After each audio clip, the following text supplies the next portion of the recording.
Yo, what's up mga kaibigan? Nalina tayo magkwentuhan kapag tumingin ka ngayon sa mga betting odds para sa NBA Finals matchup sa pagitan ng San Antonio Spurs at ng New York Knicks ay liyamado o favorite nga na manalo dito ang Spurs. Madami nang sasabi na aabutin lang daw ito ng 5 or 6 games at hindi kakailanganin ng 7 games tulad ng sa West Finals matchup nila sa OKC Thunder.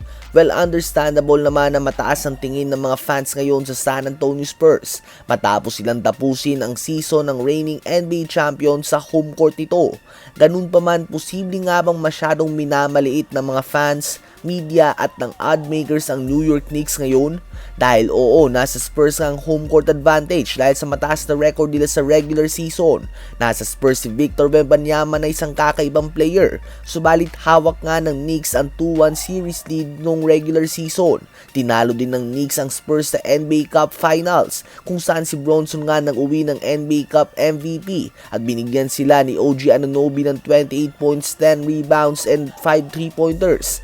Hindi din gaanong pinapansin ng mga fans sa winalis nga ng New York Knicks si James Harden, Donovan Mitchell at ng Cleveland Cavaliers sa East Finals, ang same Cavs team na nagpauwi sa Detroit Pistons. At sa playoffs na ito, sa 12 wins ng Knicks ay 10 dito ang double digits ang lamang nila. 8 ang mahigit 20 puntos at 5 naman ang mahigit 30 ang kanilang lamang. Ganun na lang nga sila ka-dominant lately mga kaibigan. Ganun pa man ay alam din naman natin na mas malakas talaga ang mga team sa West kumpara sa East, subalit posibleng na overlook nga ng madami ang mahabang pahinga ng Knicks, ang kanilang magandang rhythm at ang katotohanan na 2 beses na nilang tinalo ang San Antonio Spurs ngayong season.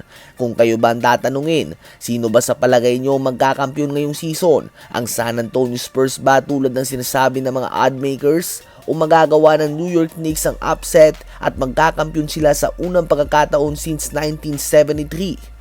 Habang OKC guard / forward Jalen Williams ay sinabi na hindi niya nga daw alam kung kayang gawin ng mga teams ang ginawa nila kahit na injured ang madaming players sa kanila, at sa palagay niya nga daw ay sila ang mananaig sa series na ito kung hindi lamang siya na injured. Yun nga mga kaibigan ang pahayag ng 25-year-old All-Star Jalen Williams. Well, malaking parte nga ng team na ito si Jalen Williams bilang ang number 2 option nila sa opensa. Noong Game 7 nga ay desperadong OKC para sa isang pang scoring option matapos na magtala lamang ni Chet Holmgren ng 4 points sa 2 shot attempts. Ganun pa man ay may mga moments nga sa season na ito kung saan mas malakas pa ang OKC sa mga games na hindi naglaro si J-Dub. Tandaan na naitabla nga nila ang record ng Golden State Warriors sa 24 wins and only 1 loss sa first 25 games ng season na ito. Subalit malaking kawalan talaga sila ni AJ Mitchell sa series laban sa Spurs. Ganun pa man, kung kayo ba ang tatanungin, sa palagay nyo ba ay OKC ang mananalo sa series laban sa Spurs kung nakapaglaro sa lahat ng games sila Jalen Williams at AJ Mitchell?